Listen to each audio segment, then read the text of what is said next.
Hello, this is Steve. I'm an English teacher and I put my classes on YouTube, as you might know by now if you have seen some of my other videos. Last week I gave you lots of B2 level photos and conversation tasks. This week we're going to look at some more of these, but with a use of English focus. I'm going to give you some phrases that you can use, some typical useful phrases, but I'm not just going to give them to you, I'm going to make you work for it. I'm going to make them into use of English part 2 and 3 questions. So you're practicing use of English, but you're also learning some useful phrases for the speaking. Here's an example. I don't remember if we did this one last week. I made loads of these speaking comparison question photos. So the question is, why do people enjoy music in these ways? If you want to focus on how to answer it, how to have ideas, how to structure your answer, go back to last week's video and watch that. But you'll be saying things like, he's enjoying relaxing in his car, whereas the other people are enjoying a more lively atmosphere and they're dancing and so on and so on. You're going to be saying things like this. And as we can see, I've got 2 green sentences to refer to the green photo, 2 blue to refer to the blue, and 2 yellow to refer to comparisons. And they are use of English part 2 questions. So pause the video, complete the sentences using one word. There should normally only be one possible answer, which is what we're going to show you next. Here are the answers. And as I said, these are useful phrases. The idea is I'm making phrases that you can use not just for this exam, but for any part 2 of the exam, because you're comparing photos, you're talking about inferring things, speculating, and these phrases can help you do that. Construct a good answer. So number 1, based on, right? Based on a true story. Based on the man's age. This is a good phrase you can use when you're judging the picture, and you can say, well, based on the number of people, I guess this is a very popular concert. So on and so on. Based on something in the photo. Now, if we want to add another idea, obviously we say, what's more? The music stops from getting bored. So I'm giving you these useful phrases. In contrast, they're quite contrasting photos. They're both music, but they're quite contrasting. And it looks like they're dancing. Very useful phrases, these, aren't they? Both photos show how important music can be. The word how there, because it's how important is it? Very important.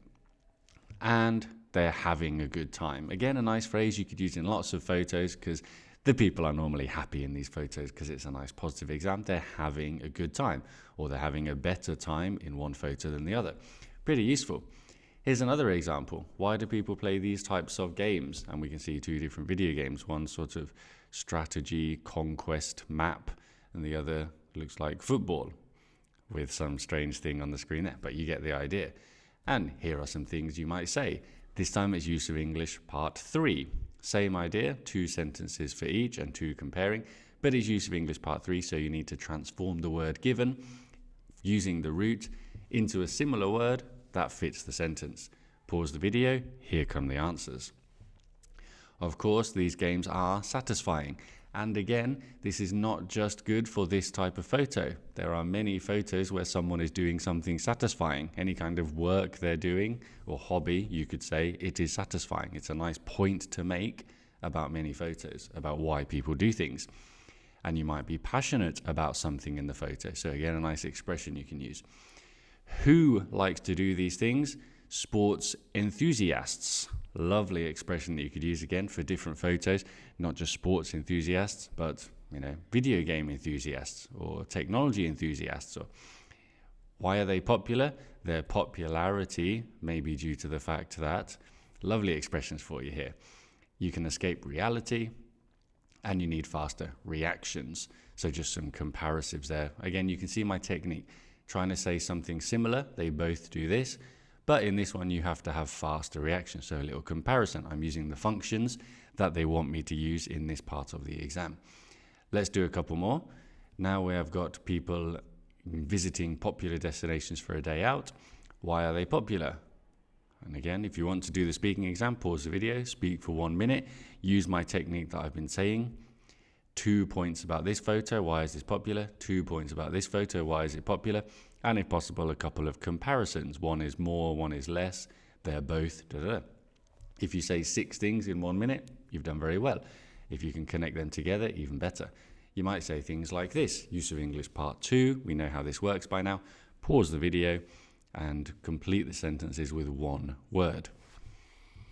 And the words are, number one, the people who are sitting by the lake. Or you can say the people that are sitting by the lake. But relative pronoun, to avoid just saying, I can see some people, they are by a lake, to elevate that a little bit, I use a relative pronoun. I don't waste time. I make my point. I answer the question. Why is it popular? Because they're enjoying peace and quiet. The people who are sitting by the lake are enjoying the peace and quiet. Again, the second sentence, this is something you can use for every photo almost. They have the chance to swim and play. The people in the photo have the chance to do something. Lovely phrase you can use to talk about what they're doing. What makes it popular, that's number three. Well, I'm answering the question, is being with your family and relaxing. In fact, adding ideas with a nice connecting phrase, it's one of the best places. Both are popular with people or among people. With is slightly more frequently used, but both are good. But maybe this is better because the other one's full of tourists. Full of, that's the correct collocation, isn't it? The correct preposition with full, it's full of something. Right, let's do one last one for your photos. We're going to do the same thing. We have got people on a trip, and your question is, what are they gaining from these trips? Pause the video and answer it in 1 minute. Did you say things like this, where I haven't formatted it properly? Isn't that annoying? But that's going to stay like that. That can go in the bloopers section. Obviously, the second two should be blue. The third two should be yellow. Pause the video and answer these sentences. Again, use of English part 3. Very useful phrases I've given you again. Beneficial.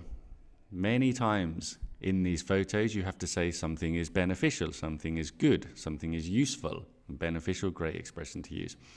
Personally, give your personal interpretation. Use this adverb to introduce your point. Alternatively, again, contrasting phrase. Where are you exploring in this? Unknown areas. Again, comparison, they're both unforgettable, really nice expression, but one is more educational. There we go. Very useful use of English part 3 questions here. Okay, that's enough of the photos. We've practiced lots of photos. Keep practicing them.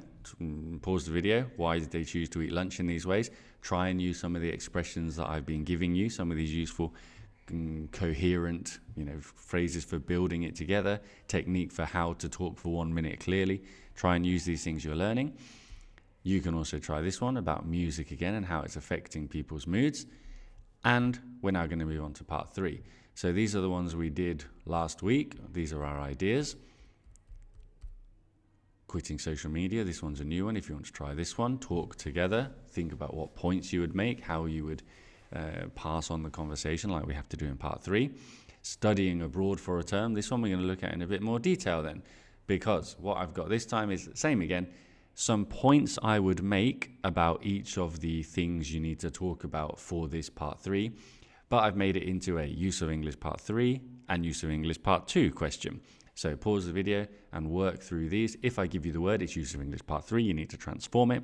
If there's a blank, it's use of English part 2, you need to fill in the blank with one word. And as you can see, they correspond to each of the points you would talk about. Pause the video, answer it, you're going to have 10 answers. And here come the answers. Talking about studying abroad for a term, you need to consider the cost, because studying in a more affordable country could be great because you've got extra money to spend on leisure. You spend money on something in an affordable country would be useful. Which brings us to number 2. It would be useful, with one L, to speak enough of the native language to get by. You need enough to get by. After enough, like after adjectives, we use the infinitive, to get by. To get by meaning to survive, to manage, but not be fluent. You can still improve a bit. Really nice point about the language when studying abroad. It could be challenging, difficult. Again, range of vocab, not always just saying things are easy, difficult, but saying challenging. What do you need to do? Get used to new customs. And, this is always true. Host family. The host family will look after you, and then you are socializing because you're meeting new people. And finally, the school level when you study abroad. You don't want it to be, you want it to be neither too high. We know this neither expression, right? You learn this in school. This is one of the typical things they teach you in books that people don't really say so much, but it's impressive if you can say it. Neither too high nor too basic. So ideally, again, introducing your point with an adverb, impressive language structure. It's like your normal school. Do we have another part 3? Yes, final part 3 to finish. You're choosing a movie night with your friends, talk together about why these would be important things to consider for a movie night, and so on. Right, that's it for today. A bit of useful use of English there for you with some speaking. Stay tuned for more of the same next week.